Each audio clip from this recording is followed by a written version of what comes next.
그들이 실로에서 먹고 마신 후에 한나가 일어나니 그때의 제사장 엘리는 여호와의 전 문설주 곁 의자에 앉아 있었더라.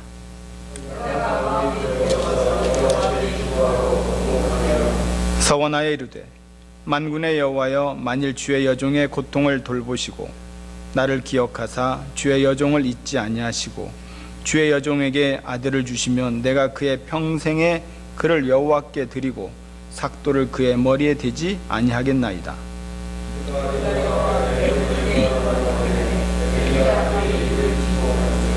한나가 속으로 말하며 입술만 움직이고 음성은 들리지 아니하므로 엘리는 그가 취한 줄로 생각한지라.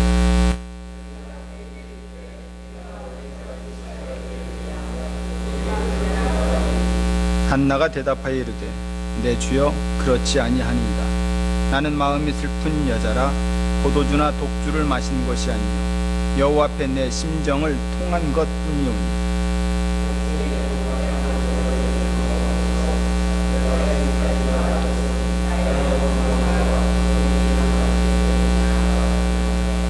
엘리가 대답하여 이르되 평안히 가라. 이스라엘 하나님이 내가 기도하여 구한 것을 허락하시기를 원하노라 하니 이르되 당신의 여종이 당신께 은혜 입기를 원하나이다 하고 가서 먹고 얼굴에 다시는 근심 빛이 없더라. 아멘. 오늘은 어린이 주일로 우리가 함께 섬기고 있습니다. 5월 5일은 어린이날로 우리가 알고 있죠. 어린이들을 바라보면서 우리는 앞으로 20년, 30년을 그려볼 수 있습니다. 저와 여러분도 다 이 시간들을 겪었잖아요. 우리 어린이들이 말씀을 암송하고 찬양하는 것보다 더 아름다운 것은 이 세상에 없습니다. 오늘 큰 은혜가 될 줄로 믿습니다.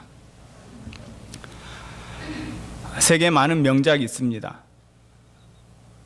그 가운데 배너라고 하는 영화를 우리 어른들이라면 다 보았을 것이에요. 이 배너의 주인공은 찰스 해밀턴입니다. 유대 귀족인데 로마 장교의 친구로부터 오해를 받아 감옥에 가죠. 그리고 지중해에 나가서 로마가 한판 전쟁을 합니다. 그때 노예로 끌려가서 그 갑판 아래에서 노를 젓는 그 일을 행하죠. 착구에 착구를 메고 손에 노를 들고 노예들과 서로 마주보고 앉아서 힘차게 북소리에 맞추어서 노를 젓는 노예들, 우리는 다 기억하고 있을 겁니다. 갑판 위에서 신호를 보내면 북을 치는 군인이 서서히 북을 쳐주죠. 그 장단에 맞추어서 노를 힘차게 저었다가 살짝 저었다가 그게 반복이 일어납니다. 이 북소리에 맞춰서 노를 젓는 것, 북소리에 맞추어서 노를 젓는 것, 이것을 사도 바울은 일꾼이라고 소개를 하고 있어요. 맡은 자가 구할 것은 충성이라 했습니다. 여기서 맡은 자, 일꾼은 북소리에 맞추어서 노를 힘차게 젓는 그들을 지칭하는 것이에요. 우리는 자녀를 맡은 부모입니다. 우리 주님께서 여러분들에게 어린아이를 맡겼다라고 하는 거죠. 그렇다면 우리는 이 북소리에 맞추어서 힘차게 노를 젓는 그 모습이 있어야 되지 아니할까요? 그런데 여기에서 이 노예 가운데 한 사람이 우리가 노를 저으면 어디로 갑니까? 물을 수 있을까요? 노예가 물으면 중상 아니면 사망일 겁니다. 그냥 시키는 대로 노를 젓는 거죠. 어찌 보면 우리의 인생이 그래요. 우리가 알고 걸어가는 것이 얼마나 많이 있겠습니까? 우리가 걸어가는 이 인생길이 보면요, 이 노 젓는 사람처럼 어떠한 것도 알지 못한 채 그냥 노를 젓고 있는 것과 같을 때가 많다라고 하는 거죠. 최근에 알파고와 우리 이세돌 씨가 바둑을 두었습니다. 어떤 분이 알파고가 어느 고등학교야? 이렇게 묻더라고요. 네. 알파고는 고등학교가 아닙니다. 그렇죠? 네. 이 바둑을 보면서 우리 보통 그 하수들은요, 한 15수 정도 바라본다고 합니다. 근데 이 프로 기사들은요, 수를 50수 이상을 바라봐요. 그렇다면 천지 만물을 창조하신 하나님은 우리가 과연 그 수를 헤아릴 수 있을까요? 하나님의 수를 우리는 알 수가 없습니다. 하나님은 우리의 인생을 몇 수까지 바라볼까? 그러한 하나님께서 여러분들을 사랑하시고 여러분들에게 주의 자녀를 맡겼다라고 하는 사실입니다. 신앙이 무엇일까요? 그냥 바리바리 긁다가 하나님 앞에 바치는 것이 신앙일까요? 그런 건 신앙이 아닙니다. 정말 신앙이라고 하는 것은 하나님이 어떤 분이신가를 아는 거죠. 저는 오늘 이 어린이 주일을 통해서 하나님이 어떤 분이신지 진정 깨달았던 한 여인을 바라보고자 합니다. 오늘 설교 제목이 뭡니까? 한번 읽어볼까요? 역사의 새벽을 여는 기도. 거창하네요, 그렇죠? 네. 제가 이제까지 많은 그 설교 제목 중에 오늘 설교가 굉장히 거창합니다. 그러나 거창한 이 설교 제목만큼이나 거창한 도전과 하나님의 크신 은혜가 오늘 이 자리에 폭포수처럼 부어지리라 저는 믿습니다. 사무엘서 첫 부분에 왜 스토리가 한 여인이 아이를 갖지 못하는 이야기를 다루었을까요? 왜 처음에 아이 갖지 못하는 그 여인의 애끓는 심정을 왜 밝히고 있냐 이거죠. 그리고 또 하나는 이 여인 한나가 정말 기도 끝에 아이를 얻은 걸까? 우리는 이 두 가지 질문으로 사무엘서를 시작을 해야 할 겁니다. 우리가 보편적으로 알고 있는 이 한나의 스토리는 뭐예요? 한나가 기도했더니 하나님께서 사무엘을 주셨다. 보통 이 정도의 시각에 머뭅니다. 그러나 저는 이것을 조금 더 진보해서 또 다른 각도에서 말씀을 증거하고자 합니다. 오늘 1장 보면은 엘가나라고 하는 인물이 등장을 하죠. 이 엘가나, 왜 이 사람의 족보가 나옵니까? 여기에는 세 가지 중요한 역사가 감추어져 있어요. 이 사무엘서를 보면은 이 엘가나의 족보를 알 수가 없지만 역대기서를 보면 정확하게 이 엘가나의 족보에 대해서 알 수가 있습니다. 역대기에 비추어 보면 이 엘가나 집안에 대해서 세 가지로 이야기를 하고 있어요. 첫째, 이 엘가나의 집안은 레위 지파 소속입니다. 그리고 레위 지파 중에서도 제사장 가문이에요.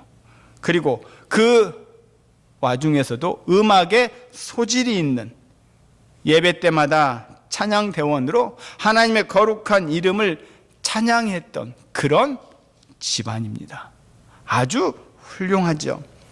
그 당시의 배경을 보아서라도 굉장히 덕망이 있고 괜찮은 정도가 아닙니다. 신앙의 명문가예요. 그런 이 엘가나의 집안. 그런데 이 엘가나에게 두 아내가 있죠. 자, 한나와 분인나가 있습니다. 제사장인데 하나님의 거룩하신 일을 감당하는 이 엘가나가 두 아내가 있다. 조금 이해가 되시죠? 아니, 두 아내가 있는 게 어째서 이렇게 우리 생각할 수 있을 겁니다. 그 당시 사회적인 배경을 보면 이 당시에는 사사시대의 말기입니다. 사사시대의 말기가 어떤 시기예요? 그때 이스라엘에 왕이 없으므로 사람들이 각기 자기의 소견대로 옳은 대로 행하였더라. 그러니까 자기가 옳으면 행했던 시대가 사사시대 말기였던 거죠. 엘가나 제사장 집안이었지만 두 아내가 갖는 거에 대해서 그냥 아무 문제가 안 되었다. 왜? 그 당시 시대가 이게 그냥 보편화되었다라고 하는 것이죠. 레위 지파요, 제사장 집안이면서 하나님의 성호를 노래하는 이 명문가의 집안에 두 아내가 있다. 왜 이 사무엘서는 이것을 고발할까요? 자, 오늘날 따지면 목사에게 세컨드가 있다. 장로에게 첩이 있다. 성직자에게 두 아내가 있다. 이런 셈입니다. 물론 지금이야 결혼하고 나서 이혼이 한 집 건너 한 집에 자연스럽게 있는 시대죠. 정말 이 시대가 사사시대 말기가 아닌가 생각해 봅니다. 사사시대가 어떻게 끝납니까? 이스라엘에 왕이 없으므로 사람들이 각기 옳은 대로 행하였더라. 정말 사사시대에 왕이 없었습니까? 아니죠. 사사시대, 바로 히브리 용법에는요, 한 문장에 두 개의 뜻이 담겨져 있습니다. 사사시대 이스라엘에 왕이 없으므로, 이 말은요, 자, 히브리 용법에서 이렇게 표현하죠. 너 잘한다. 그리고 너 참 잘한다. 똑같은 너 잘한다와 그 문장에 두 가지 의미가 있죠. 첫째는 정말 잘한다. 두 번째는 너 잘한다. 비꼬는 말이죠. 히브리 문장은 바로 이런 식으로 두 가지 용법이 있습니다. 즉 언어 플레이입니다. 지금 이스라엘에 왕이 없다라고 하는 것은 이것과 똑같은 거죠. 자, 가령 우리 집안에 어르신이 계신다고 해봅시다. 어르신이 계심에도 불구하고 젊은 신혼부부가 티격태격 다투어요. 머리 끄댕이를 끄집어내고 바지를 찌고, 정말 가관이 아니죠. 그럴 때 어르신이 뭐라고 합니까? 이 집안에는 애비도 없냐? 그 말이 무엇이에요? 정말 아버지 어머니가 안 계시는 겁니까? 아니죠. 사사시대가 그랬다라고 하는 겁니다.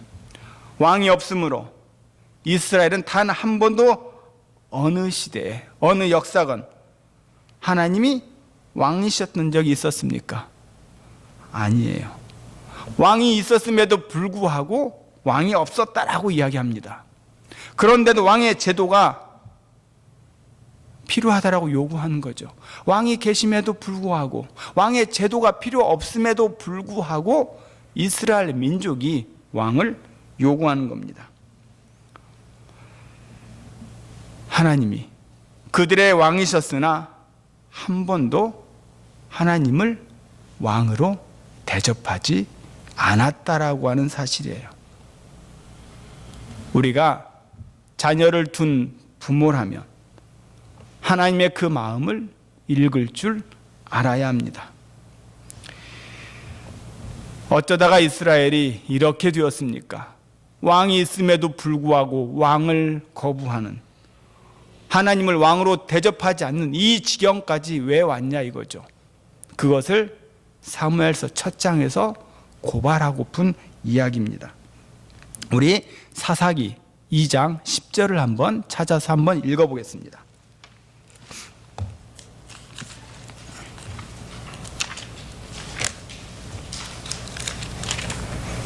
사사기 2장 10절을 한번 보겠습니다. 362페이지 사사기 2장 10절입니다. 우리 같이 2장 10절 같이 읽습니다. 그 세대의 사람도 다 그 조상들에게로 돌아갔고 그 후에 일어난 다른 세대는 여호와를 알지 못하며 여호와께서 이스라엘을 위하여 행하신 일도 알지 못하였더라. 그 세대도 죽고 그 다음 세대도 열조에게 돌아갔고 1세대가 지나가고 2세대 지나가고 그 후에 누가 일어났냐 이겁니다. 누가 일어났어요? 다른 종자가 일어났다라고 하는 것이에요. 다음 세대, 하나님의 말씀을 계속 이어가야 하는 세대가 일어나야 되는데 다른 종자가 일어나는 겁니다.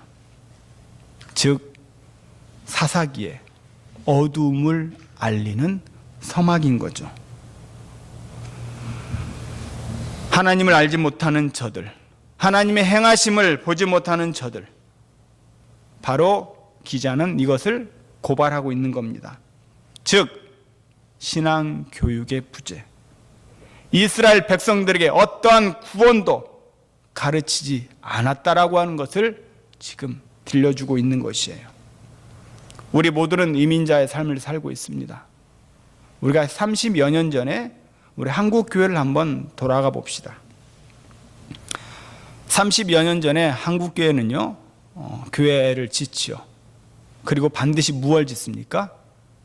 교육관을 따로 지었어요. 그만큼 다음 세대에 향한 교육을 절실히 느꼈기 때문입니다. 예배실에 한 어른 100명이 앉아 있으면요, 교육관에 가보면 어린아이들은 바글바글 했습니다. 200~300명씩 모여 있었어요. 그 당시에는. 그 당대에 코 흘리개들이 지금 성장해서 저와 여러분의 세대가 된 겁니다. 그런데 지금 교회 학교 숫자가 얼마나 돼요? 작년에 10분의 1조차 되지 않는다라고 합니다. 한국도 그러지만 이곳 캐나다도 마찬가지예요. 작년 숫자에 비해 어린아이들은 10%채 되지가 않습니다. 여러분들, 제가 진리학에 있는 수많은 캐네디언 교회를 탐방을 했어요. 그런데 진리학에 있는 교회들이 굉장히 큽니다. 우리 본당은요, 이건 뭐 큰 사이즈가 아니에요. 어떤 교회는 우리 본당의 2배나 됩니다. 길이는 3배나 돼요. 이렇게 큰 예배실을 갖추었다라고 하는 것은 30~40년 전에 그만큼 모이는 숫자가 많았다 이겁니다. 그런데 지금은 어때요? 모이질 않아요. 그 30~40년에 코 흘리게 했던 그분들이 성장을 해서 지금 자리에 앉아 있는 거예요. 그러면 다음 30년 뒤에 누가 앉아 있을까? 10%밖에 앉아 있지 않을 겁니다.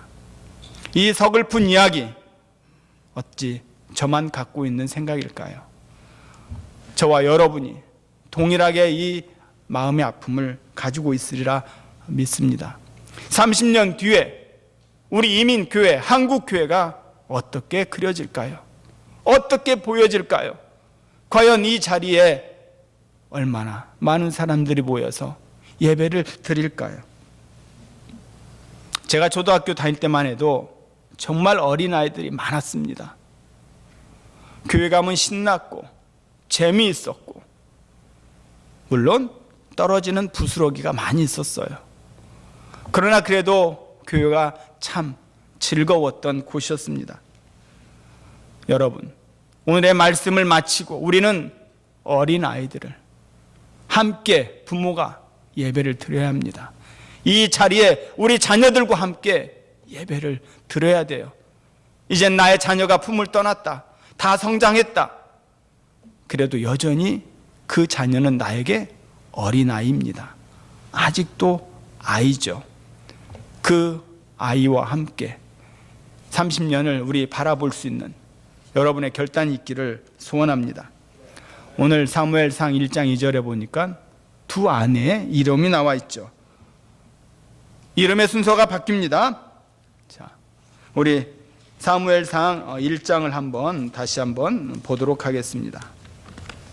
다시 페이지를 사무엘상 1장으로 한번 돌려보시고요. 두 아내가 있으니 한 사람의 이름은 한나요, 한 사람의 이름은 분인나라. 그러다가 이어서 분인나에게 자식이 있고 한나에게는 자식이 없었더라. 여인의 이름이 바뀝니다. 자식이 있고 없는 것으로 서열이 바뀌게 돼 있는 거죠. 성경 기자는 이 속에서 두 가지 고발을 하고 있습니다. 첫 번째 고발은 무엇이다? 종교 지도자의 고발이에요. 종교 지도자였던 제사장 집안이었던 엘가나가 두 아내를 취했다라고 하는 거. 그리고 두 번째 고발은 무엇입니까?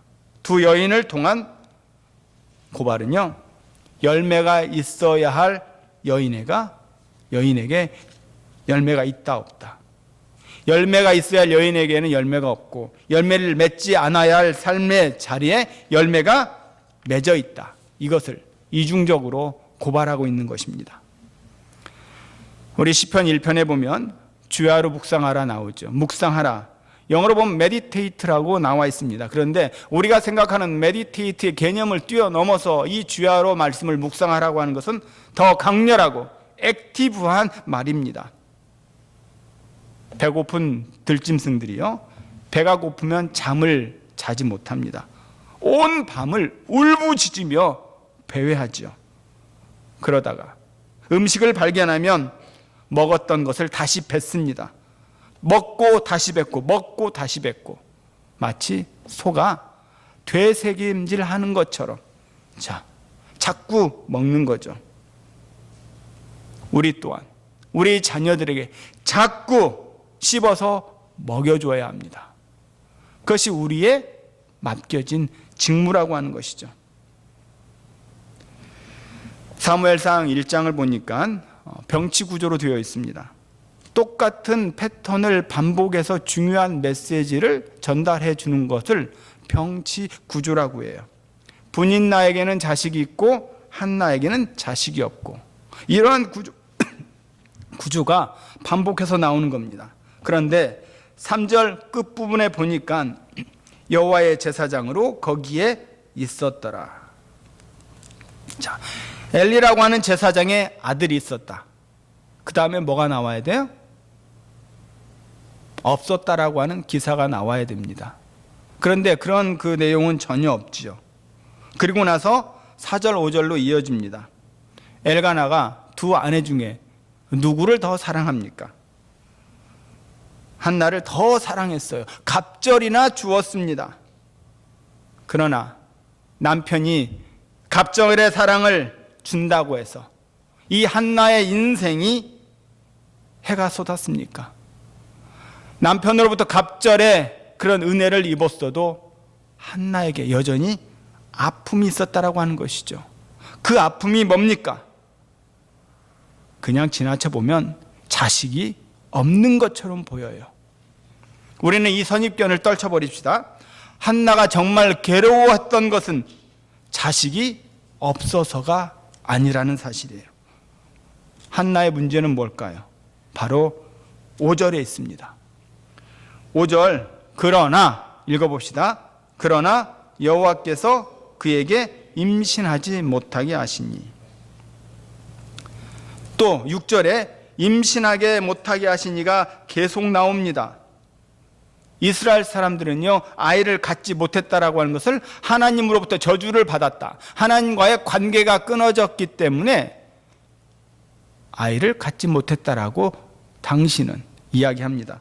자, 그렇다면 첩인 분인나가 한나에게 약 올리죠. 그를 심히 격분하게 하여 괴롭게 하더라. 이게 가능했다라고 하는 겁니다. 너 아이를 못 가진 건 바로 하나님과의 관계가 끊어진 거야. 하나님으로부터 저주를 받은 거야. 그러니까 한나가 마음이 무거웠단 말이죠. 자, 그런 인식이 가능했던 이 세대, 그러면 아이를 못 낳은 것이 문제입니까? 아니면 하나님과의 관계가 문제입니까? 바로 하나님과의 관계가 문제인 거죠. 하나님과의 관계가 문제였어요. 그래서 누구도 위로할 수 없는 성소에 나가서 오열과 통곡을 한나가 하고 있는 겁니다. 그렇게 오열과 통곡으로 기도하는 가운데 엘리 제사장이 술 취한 줄로 알고 있죠. 그 시대, 사사시대 말기에 종교자들이, 지도자들이 그 기도 소리를 못 듣고 있었던 겁니다. 수많은 지도자가 있고 목사가 있어도 성도들의 그 오열과 통곡을 듣지 못하는 시대가 된 거에 대해서 저도 인정을 합니다. 그래서 더욱더 깨어 있어야 되고 더욱더 성도들의 아픔과 그 오열에 귀를 기울일 줄 아는 목회자가 정말 필요하다라고 저는 공감을 합니다. 제가 목회하면서 여러분의 그 아픔과 오열에 귀를 열고 그것을 들을 수 있는 목회자가 되게 해달라고 여러분들이 저에게 기도로 힘을 실어 주어야 합니다. 엘리 제사장은 한나가 기도하는데 그 기도 소리를 못 들었어요. 저 또한 혹여나 이 엘리 제사장처럼 여러분의 그 오열과 아픔을 듣지 못할까 봐 늘 겁이 납니다. 여러분들이 기도를 해줘야 저는 여러분들의 그 오열을 들을 수가 있는 거죠. 목회자는 기도할 때 힘이 납니다. 여러분들 부디 저를 위해서 이 교회를 위해서 끊임없는 기도해 주시기 바랍니다. 엘리 제사장이 바로 이 한나의 그 오해를 듣지 못했던 거죠. 백성들이 어떤 고통에 묶인 줄도 모르고 그때 한나가 유명한 고백을 합니다. 여호와 앞에 내 심정을 통한 것뿐이오니. 여러분, 심정을 통했다라고 하는 말이 무엇일까요? 이 말은요, 한나 입장에서 하나님, 제가 주님의 마음을 압니다. 주님이 내 마음을 아시듯이 나도 주님의 마음을 압니다. 기도하는 한나와 하나님 사이에 그 마음이 통했다라고 하는 사실이에요. 하나님이 한나야, 아들이 없으니까 힘이 들지. 나도 그래. 이 다음 세대가 이어져야 되는데 말씀이 끊어진 이 칠흑 같은 캄캄한 세상에 나의 마음을 전할 사람이 하나도 없구나. 하나님이 한나에게 이야기하는 겁니다. 나도 똑같이 이 불임의 아픔을, 이 시대를 보고 똑같이 느끼고 있다. 이것이 한나가 얻은 그 심정이었다라고 하는 거죠. 그래서 한나가 기도하면서 뭐라고 합니까? 하나님, 나에게 아들을 주시면 내놓겠습니다. 말씀이 캄캄한 이 세상에 하나님의 마음을 전할 그런 사람으로 내어드리겠습니다. 그러니 나에게 아들을 주세요. 우리는 어떻게 기도합니까? 주님, 옥동자 예쁜 딸을 주세요. 건강한 사내 여자아이 주세요. 우리는 그것보다도 더 진보해서 한나가 드리는 이 기도, 주님, 이 캄캄하고 칠흑 같은 이 세상에 하나님의 마음을 세상에 전해줄 수 있는 그 아들을 나에게 주세요. 그 딸을 주세요라고 우리는 기도해야 되지 않을까요? 한나의 기도가 뒤집어진 겁니다. 내어 놓겠습니다. 오늘 퍼즐이 뭡니까? 하나님의 말씀이 사람 가운데 없었다라고 하는 것이에요. 이 부분이 너무 아파서 하나님이 한나와 마음을 나누고 있습니다. 한나의 이 기도는요, 캄캄한 그 역사를 새롭게 여는 기도였다라고 하는 것이죠. 여러분, 이 한나의 아픔을 가지고, 그 고통을 가지고 우리는 부모의 직분을 감당해야 합니다. 주님이 이 어렵고 힘든 이 세상, 정말 하나님의 마음을 이 세상에 전해줄 그런 자녀 주님 만들겠습니다. 그런 자녀 지도하겠습니다. 그런 자녀 내 손자 손녀가 될 수 있도록 뒷바라지 하겠습니다. 그런 다짐과 결단이 오늘 이 자리에 있어야 될 줄로 압니다. 어떤 목회자가 건실하게 두 아들을 잘 키웠어요. 서울대를 들어갔습니다. 서울대를 졸업하기 전에 이미 유명한 그 대기업으로부터 이미 스카우트 제의를 받았어요. 그런데 이 아들이, 아빠, 저는 선교 나갈래요. 이 아들을 이 목사님이 3개월을 말렸습니다. 왜 그러냐? 친척들이, 친구들이 만류했어요. 그래도 나는 선교 갈랍니다. 미래가 탄탄하게 보장이 되어 있는데 그 자리를 물리치시고 선교를 가겠다라고 하는 이 아들을 만류할 수가 없었던 거죠. 왜 그래요? 진짜 하나님의 영광을 보았기 때문에 그래요. 그 아들은 정말 하나님의 영광이 무엇인지 보았기 때문에 세상의 미래를 두지 않았던 것입니다. 우리 부모가 이 일을 감당해요. 영원한 그 가치를 우리는 알고 있잖아요. 영원한 보화가 무엇인지 알고 있잖아요. 우리는 정말 진짜 영광을 보았잖아요. 그렇다면 우리는 저 보화를 발견하지 못한 채 아직도 땅에 매달리고 있는 저들을 바라보면서 우리는 단식해야 되고, 정말 진짜 영광을 본 부모로서 우리 자녀에게 이끌어줘야 되지 않습니까? 아들아, 딸아, 그 길은 안 돼. 저 세상으로 가는 길은 사망의 길이야.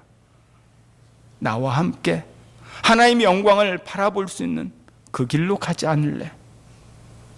오늘 이 어린이 주일을 맞이하면서 이 한나가 역사의 새벽을 여는 그 기도를 하나님 앞에 드리고 아들을 내어 주었듯이, 저와 여러분도 이 정말 캄캄한 세상, 하나님의 마음을 헤아리지 못하는 저들에게 주의 마음을 증거할 수 있는 그 아들, 딸들을 내어줄 수 있는 저와 여러분이 되기를 주의 이름으로 축원합니다.